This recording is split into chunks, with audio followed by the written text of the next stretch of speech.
On this day in history, we remember the remarkable individuals who shaped our world. Welcome to Who Died Today in History, where we honor their legacies. From artists to leaders, their impact lives on. If you find their stories meaningful, like, subscribe, and hit the bell to stay connected. Thank you to all our amazing channel members for your generous support. A voice that shattered boundaries, dressed in glitter and courage, and sang freedom louder than fear, left the world far too early. Sylvester James Jr. was born on September 6, 1947, in Los Angeles, California. Raised in a deeply religious household, he sang gospel music as a child, discovering early that his voice could lift spirits and stir souls. His rise to fame began in the late 1960s when he joined the avant-garde performance group The Cockettes in San Francisco. But it was the disco explosion of the 1970s that made him a global icon. In 1978, Sylvester released You Make Me Feel Mighty Real, a song that became an instant classic and a defining anthem of disco culture. With his soaring falsetto, unapologetic style, and electrifying stage presence, he dominated dance floors worldwide. Albums like Step 2 and Stars cemented his place as one of the most distinctive voices of the era. Away from the spotlight, Sylvester was deeply spiritual and surprisingly private. Despite his flamboyant image, he remained grounded, often speaking about faith, kindness, and the importance of loving freely. He was also fiercely loyal to his backup singers, the Weather Girls, helping elevate their careers alongside his own. Sylvester James Jr. died on December 16, 1988, at the age of 41. He passed away in San Francisco due to complications related to AIDS at a time when stigma often overshadowed compassion. In his final days, he chose to confront the disease openly, urging honesty, dignity, and empathy. The news of his death sent shockwaves through the music world and the LGBTQ+ community. Tributes poured in from artists, fans, and activists who recognized not just a performer, but a symbol of visibility and courage during a devastating era. Today, Sylvester is remembered as more than a disco legend. He is celebrated as a trailblazer who challenged gender norms, expanded artistic freedom, and gave a voice to those who felt unseen. His music still fills dance floors, pride parades, and hearts across generations. Sylvester didn't just sing about being mighty real, he lived it, boldly, beautifully, and without apology. Few faces are as instantly recognizable as his white suit and goatee, yet his true story is far more restless, stubborn, and human. Harland Sanders was born on September 9, 1890 in Henryville, Indiana, and lost his father at just 5 years old. By childhood, he was already cooking for his siblings, not out of passion, but necessity. His road to fame was anything but straight. Sanders worked dozens of jobs: farmhand, railroad fireman, insurance salesman, even a failed ferry operator. Everything seemed temporary. Then, in his 40s, running a small service station in Corbin, Kentucky, he began serving travelers fried chicken made with a secret blend of herbs and spices. Word spread slowly. In the 1930s, his roadside cafe became famous across the state. In 1952, after perfecting pressure-fried chicken, Kentucky Fried Chicken was born. The franchise exploded. By his 70s, Colonel Sanders had become one of the most recognizable businessmen in America. Behind the smile was a complex man. Sanders was famously stubborn and outspoken. After selling KFC in 1964, he remained the company's public face, but harshly criticized changes to the food. He once called the gravy sludge. He never stopped caring about quality or control. On December 16, 1980, Colonel Harland Sanders died at the age of 90. The cause was pneumonia. He passed away in Louisville, Kentucky, surrounded by family, ending a life that proved success has no expiration date. The reaction was immediate and global. Newspapers ran tributes not just to a businessman, but to a symbol of persistence. Franchises across the world lowered flags. Customers left flowers. A man who found fame late had somehow become timeless.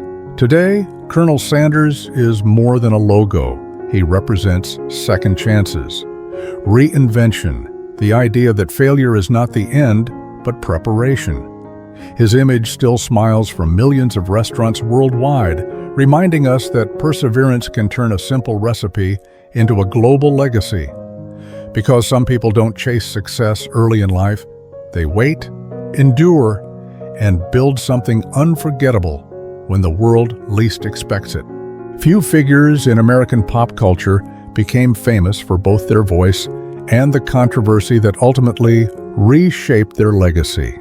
Anita Jane Bryant was born on March 25, 1940, in Barnsdall, Oklahoma. Raised in a deeply religious household, she began singing gospel music as a child and quickly stood out for her clear, powerful voice. Her rise to fame came in the late 1950s and early 1960s, when she became a successful pop singer with hits like Paper Roses, which reached the top of the charts in 1960. She went on to perform regularly on national television and became a familiar face to American households. Beyond music, Bryant gained massive visibility as a commercial spokesperson, most famously as the face of the Florida Citrus Commission, where her wholesome image helped sell millions of gallons of orange juice. Behind the polished public persona was a woman whose strong religious convictions shaped every aspect of her life. That devotion would later define her most controversial chapter. In the 1970s, Bryant became a leading figure in the Save Our Children campaign, fiercely opposing gay rights legislation. The movement brought her intense media attention, public protests, and widespread backlash. While it energized her supporters, it also permanently damaged her entertainment career and turned her into a divisive historical figure. Anita Bryant died on December 16, 2024, at the age of 84. She passed away peacefully at her home in Edmond, Oklahoma, following complications related to age and declining health. News of her death prompted mixed reactions across the country. Some remembered her as a talented singer and iconic television presence of mid-century America. Others reflected on the pain her activism caused within the LGBTQ+ community. Social media and news outlets revisited both sides of her story, acknowledging her cultural impact while confronting the harm tied to her political legacy. Today, Anita Bryant is remembered as a complex symbol of American history. She represents the power of celebrity, the collision of faith and politics, and the long-lasting consequences public figures can leave behind. Her life remains a reminder that fame can amplify both talent and intolerance. History rarely forgets those who shape culture, but it always remembers why. Some actors light up a screen for a moment, then quietly shape television history in ways most viewers never fully realize. Madeleine Roux was born on October 10, 1937, in Washington, D.C. As a teenager, she studied drama with quiet intensity, determined to escape anonymity and tell stories that mattered. Her rise began in the late 1950s when Hollywood television was exploding into American living rooms. Roux quickly became a familiar face, appearing in popular series like Perry Mason, The Fugitive, and Batman. One of her most memorable achievements came in 1968 when she appeared in Star Trek as Lieutenant Marla McGivers. That role gave her a lasting place in science fiction history and introduced her to a global fan base. She also starred in feature films such as A Majority of One, proving she could move easily between television and cinema. Behind the scenes, Rue lived a life far more challenging than her poised screen presence suggested. In her early 40s, she was diagnosed with multiple sclerosis, a condition that slowly altered her ability to work. Rather than disappearing, she became an advocate, speaking openly about disability at a time when few actors dared to do so. Her strength was quiet, but unwavering. Madeleine Roux died on December 16, 2003. She was 65 years old. The cause was pneumonia, a complication linked to her long battle with multiple sclerosis. She passed away in Los Angeles, the city where her dreams had once taken shape. News of her death resonated deeply among television historians and Star Trek fans. Tributes highlighted not just her performances, but her courage. Fellow actors remembered her professionalism. Fans remembered her warmth. Many spoke of how her openness helped change conversations about chronic illness in Hollywood. Today, Madeleine Roux is remembered as more than a supporting actress. She represents an era when television actors quietly built cultural foundations episode by episode. Her work continues to air, her story continues to inspire, and her honesty still echoes. Some stars fade from the spotlight, but their courage leaves a glow that time can never fully dim. She didn't just appear on screen, she arrived. And with one role, she changed Italian cinema forever. Silvana Mangano was born on April 21, 1930 in Rome, Italy. Raised during difficult post-war years, she trained as a dancer before anyone imagined she would become a screen legend. Her life changed in 1949 with Bitter Rice. The film shocked audiences. Mangano's raw beauty, physical strength, and emotional intensity made her an instant international star. Hollywood noticed. Europe took pride. Soon came unforgettable performances in Anna, Mambo, and later Visconti's Death in Venice, where her elegance matured into something haunting. She moved effortlessly between neorealism and art cinema, becoming a symbol of Italian film's golden age. Behind the camera, her life was more guarded. Mangano married influential producer Dino De Laurentiis, a partnership that shaped much of Italian cinema. Yet she was famously private. She disliked fame's noise. Friends described her as introspective, even shy, preferring music, reading, and long periods away from public life. At the height of her career, she often chose silence over spotlight. Silvana Mangano died on December 16, 1989. She was just 59 years old. The cause was lung cancer. She passed away in Madrid, Spain, far from the Roman streets where her journey began. The reaction was immediate and deeply emotional. Italian newspapers mourned her as more than an actress. She was called a national symbol. Directors, actors, and critics spoke of her discipline, her mystery, her rare ability to command the screen without excess. Film festivals replayed her work. A generation felt something close.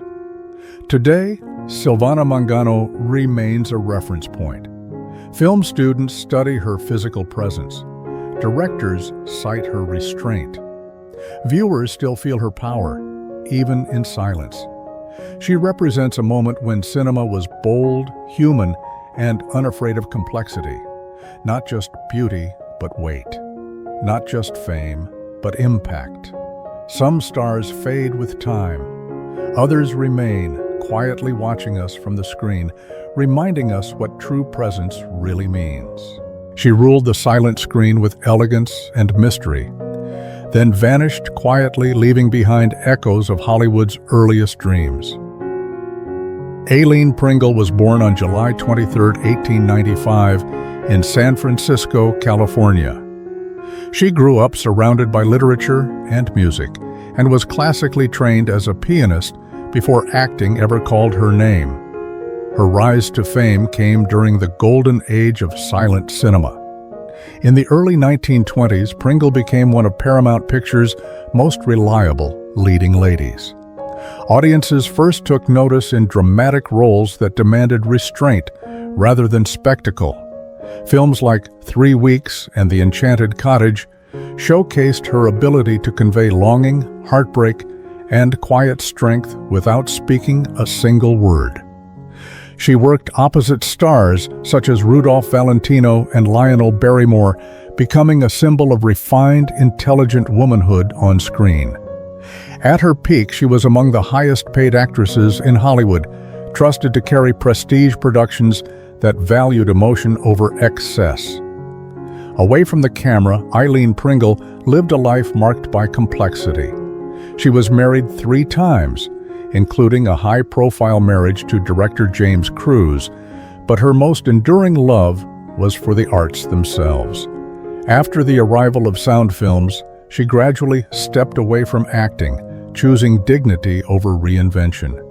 Few knew that she spent years writing, studying, and supporting theater quietly, content to remain out of the spotlight she once commanded. Eileen Pringle passed away on December 16, 1989. She was 94 years old. Her death was caused by heart failure, and it occurred in New York City, far from the Hollywood sets that once defined her days. The news of her passing brought gentle reflection rather than headlines. Film historians, silent-era enthusiasts, and classic cinema lovers remembered her as a bridge between theatrical tradition and modern screen acting. Tributes emphasized her grace, her intelligence, and her refusal to cling to fame. Today, Eileen Pringle is remembered as one of silent film's most quietly powerful figures. Her performances still speak through flickering black and white frames, reminding us how much could be said without a single sound.